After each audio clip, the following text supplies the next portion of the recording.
السلام علیکم، آپ دیکھ رہے ہیں ڈیلی بیز اور میں آپ کا ہوسٹ منیر رحمان ایک بار پھر سے آپ کی خدمت میں حاضر ہوں۔ پاکستان کی معیشت سالہ سال سے ہم دیکھتے ہیں اتار چڑھاؤ کا شکار رہتی ہے۔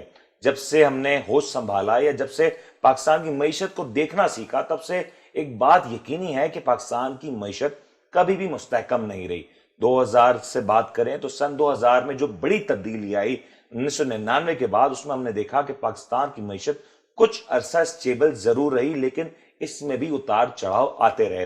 جس طریقے سے 2004-05 میں پاکستان کی معیشت تیزی سے ترقی کرتی ہوئی نظر آئی، تو وہیں پہ ہم نے دیکھا کہ 2008 میں بھرپور مارکیٹ اور اکانومی نے کرائسس بھی آبزرو کیے۔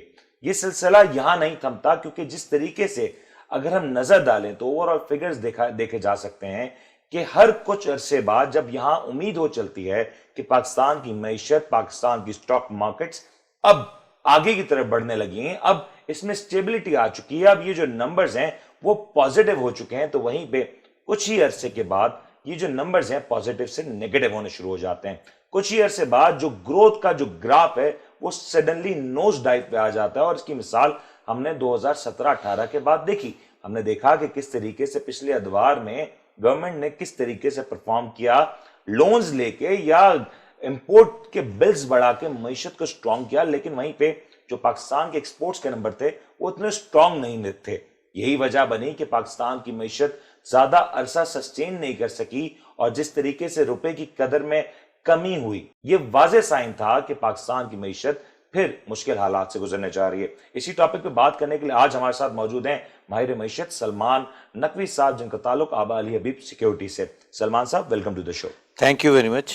سلمان صاحب، ہم سب جانتے ہیں کہ پاکستان کی معیشت میں کافی زیادہ اتار چڑھاؤ آتے ہیں۔ 2018 کے نمبرز دیکھیں ڈیفرنٹ تھے، 19 میں ہم نے پھر دیکھا معاملات بدلے، اور 20 میں جس طریقے سے پینڈیمک نے مارکیٹ کو، پوری دنیا کی مارکیٹ کو، ٹریڈ کو متاثر کیا، وہ کہیں ڈھکا چھپا نہیں تھا۔ لیکن اس تمام تر عرصے میں جو اکانومی رہی، اس کو آپ کس نظر سے دیکھتے ہیں؟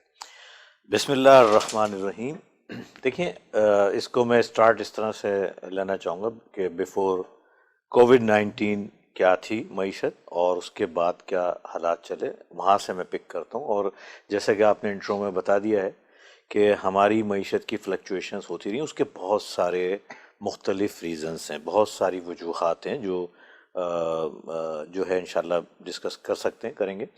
میرے خیال ہے 1.9% جی ڈی پی گروتھ تھی فروری 2020 میں، ارلی جب بیفور کووڈ ہم کہہ سکتے ہیں وہ زمانہ تھا، اور کچھ اسٹیبلٹی نظر آ رہی تھی، لیکن 13.25% انٹرسٹ ریٹ تھا، اور اس کے ساتھ ساتھ جو ہے ہمارے جو معیشت میں ایک سلو ڈاؤن تھا، اور ایکسپورٹ جو ہیں وہ بالکل بیٹھ گئی تھیں، اور کوئی گروتھ اس میں نظر نہیں آ رہی تھی، اور دیگر بہت ساری اس میں پرابلمس نظر آ رہی تھیں۔ پھر جب کووڈ-19 ہوا تو آلریڈی کیونکہ ہم اسٹرگل کر رہے تھے، ہم مائنس میں چلے گئے، اور نیگیٹو گروتھ ہم نے اگلے اس کے بعد 2-3 مہینوں میں ہم نے ایکسپیرینسڈ کی۔ لیکن میں اس حکومت کو اس بات کا کریڈٹ دوں گا، چاہے وہ کچھ بھی ہو، یہ ان کے کریڈٹ پر جاتا ہے۔ اس کے بعد جو فسکل اور مانیٹری پالیسیز وضع کی گئیں، جو امپلیمنٹ کی گئیں، جو ریفارمز امپلیمنٹ کی گئے، اور جو ایک لائحہ عمل تیار کیا گیا کہ معیشت کو کس طریقے سے اس میں جان ڈالی جائے، وہ بہت شاندار تھا۔ اور مختصر کرتے ہوئے میں تھوڑا سا اور آگے آ جاؤں گا جلدی سے، بہت ساری اس میں ڈیٹیلز ہیں۔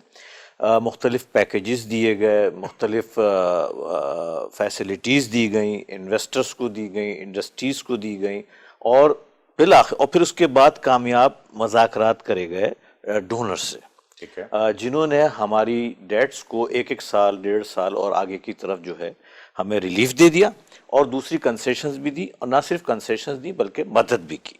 تو یہ سارا کریڈٹ میں سمجھتا ہوں اس حکومت کی معاشی ٹیم کو جاتا ہے کہ انہوں نے اس طریقے سے اپنے آپ کو پریزنٹ کرا، ان کو مجبور کرا کہ تو ٹائم بھی اچھا مل گیا، اس کے ساتھ ساتھ جو ہے مزید ایڈ بھی مل گئی، اور اس ٹائم کو فائدہ اٹھاتے ہوئے انہوں نے مزید ریفارمز، خاص طور پہ مانیٹری سائڈ پہ انٹرسٹ ریٹ کو جلد از جلد، بڑے فاسٹسٹ پیریڈ آف ٹائم میں، میرے خیال ہے اتنے فاسٹسٹ بہت کم ہوتا ہے کہ انٹرسٹ ریٹ نیچے آتا ہے، تقریباً 100% نیچے، وہ 50% نیچے جو ہے نا وہ 7% پر اس کو لے کر آئے۔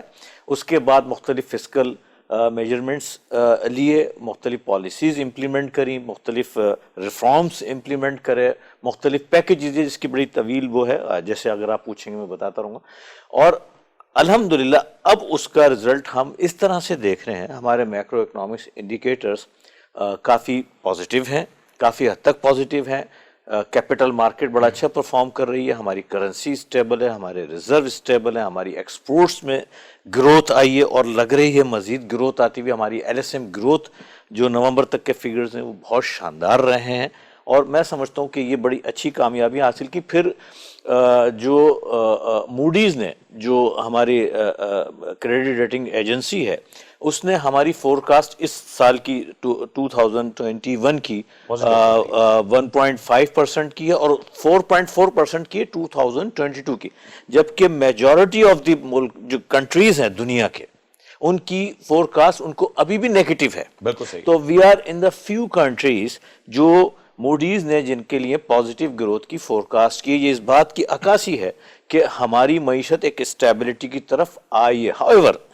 however چیلنجز ہیں، جیسے کہ بہت سارے چیلنجز ہیں. سلمان صاحب، میں یہاں آپ کی بات کاٹ رہا ہوں، لیکن ہم دیکھتے ہیں کہ جس طریقے سے پاکستان کی معیشت ہر کچھ عرصے میں گرو کرتی ہے تو نظر آتی ہے. 2015-16 کا آپ سال دیکھ لیں، آپ کو وہی سٹاک مارکیٹ 52,000 کا انڈیکس دکھے گا، لیکن اس کے بعد وہ ریٹریو ہوتا ہے، 28,000 تک آتا ہے. پاکستان کی معیشت پازیٹیو دکھتی ہے، لیکن وہیں سے لوگوں میں ایک ڈر پیدا ہو جاتا ہے کہ لوگ ایک کنسسٹنسی نہیں دیکھ پاتے. یہ کنسسٹنسی کیوں مسنگ ہے؟ کیونکہ جو نمبرز کی بات کر رہے ہیں ہم 2020 کے، وہ نمبرز اس لیے زیادہ پازیٹیو لگ رہے تھے کیونکہ 2019 کے نمبر بہت خراب تھے، اور پھر دنیا بھر میں جو ٹریڈ رکی اس کا پاکستان نے بھرپور فائدہ اٹھایا. یہ نمبرز تو اس وجہ سے پازیٹیو تھے. صحیح. اب اس کی کنٹینیوشن کہاں تک ممکن ہے؟ کیونکہ ریٹنگ ایجنسیز اکثر ریٹنگز دیتی ہیں، لیکن اس سارے کا سارا معیار ہوتا ہے پالیسیز کا کنٹینیو ہونا. پاکستان میں یہ معاملہ دکھائی نہیں دیتا. دیکھیں، ایسا ہے کہ اگر ہم ایونٹس کو اگر ہم ڈسکس کرتے ہیں، 2008 لے لیں، اس کے بعد 2016 لے لیں، اس کے بعد 2018 لے لیں، یہاں پر ہم نے ہماری معیشت میں پریشر ہم نے دیکھا ہے. دیکھیں، پولیٹیکل انسٹیبلٹی یہ بنیادی فیکٹر ہوتا ہے، اور ان تینوں موقع پہ یہ ایک مسنگ ایلیمنٹ تھا. اور اس کی یوں سمجھ لیں کہ ہمیں یہ، اگر ہم یہ طے کر لیں، اور یہ طے کرنا پڑے گا ہمارے ملک کو اور سب کو یہ مل بیٹھ کے، کہ کسی طرح سے بھی معیشت کو امیون کریں کوئی بھی کسی طرح کی بھی پولیٹیکل ایکٹیویٹیز سے. پولیٹیکل فرنٹ پہ کچھ بھی ہوتا رہے، اگر معیشت کی پالیسیز، جو بھی پالیسیز اچھی بن گئی ہیں وہ کنٹینیو رہیں، بھلے آپ حکومت بدلے، کوئی بھی حکومت آئے، لیکن آ کے وہ فالو اسی پالیسی کو. ایک لانگ رن ہوتا کیا ہے کہ جو انویسٹر ہوتا ہے وہ جب ایک پالیسی کے تحت وہ انویسٹمنٹ کرتا ہے، کوئی حکومت فوراً چینج ہو جائے، پالیسی بدل جاتی ہے اور اس کو اپنی رول بیک کرنا پڑ جاتی ہے انویسٹمنٹ. اس کی وجہ سے انڈسٹریلائزیشن بالکل نہیں ہوئی ہے. سیکنڈلی، ڈالر کو مصنوعی طریقے سے روکا گیا، اس کی وجہ سے ہمارے یہاں جو امپورٹ اورینٹیڈ انڈسٹریز ہیں وہ گرو کر گئیں، کیونکہ ڈالر سستا تھا اور امپورٹ سستی تھی، باہر کی چیزیں سستی آتی تھیں، تو کیا ضرورت ہے کہ آپ انڈسٹری لگائیں. پاکستان میں انڈسٹری بن ہی نہیں سکی. آج بھی پاکستان میں اگر آٹوموبائل سیکٹر کی مثال ہے تو آج بھی پاکستان میں نہیں بن سکی. دیکھیں، یہ ہمارا ایک بنیادی فالٹ تھا. اس کی وجہ سے انڈسٹریلائزیشن نہیں ہوئی. انڈسٹریلائزیشن اگر ہوتی، یہ بیک بون ہوتا ہے ہماری، اس سے امپلائمنٹ بھی جنریٹ ہوتی ہے، اس سے ایک ریئل گروتھ جنریٹ ہوتی ہے. بدقسمتی سے ہم امپورٹ اورینٹیڈ کنٹریز ہیں. ہم ایکسپورٹ بھی جو کر رہے ہیں امپورٹ کر کے کرتے ہیں، پھر اس کے بعد دوبارہ نہیں بھی ہونی ہوتی ہے ایکسپورٹ تو ہم اپنے یہاں شارٹیج کرتے ہیں، پھر امپورٹ کراتے ہیں، پھر ایکسپورٹ کرتے ہیں. کاٹن کی مثال ہمارے سامنے ہے. جی ہاں. پاکستان دنیا کا آج سے 5-7 سال پہلے فائنسٹ کاٹن پروڈیوسنگ کنٹری تھا، جہاں پہ فائنسٹ کوالٹی کاٹن پروڈیوس ہوتی تھی. آج وہیں پہ ہم نے ایک کاٹن کی جو صنعت تھی اس کو بالکل ختم کر دیا. آج پاکستان میں کاٹن کی جگہ شوگر کی کاشتکاری ہو رہی ہے، اور المیہ یہ ہے کہ شوگر کی پرائسز بھی آسمان سے باتیں کرتی ہیں نظر آ رہی ہیں. سلمان صاحب، چھوٹا سا بریک لینا ہے مجھے، کیونکہ اس بریک کے بعد ہم بات کریں گے کہ پاکستان میں جو نمبرز پازیٹیو ہو رہے تھے وہ بتدریج نیگیٹو سائڈ پہ بھی جانا شروع ہو چکے ہیں. گورنمنٹ کو یہ یقینی بنانا ہوگا کہ جو پازیٹیوٹی کا رجحان تھا وہ برقرار ہے. بریک لیتے ہیں، بریک کے بعد واپس آتے ہیں.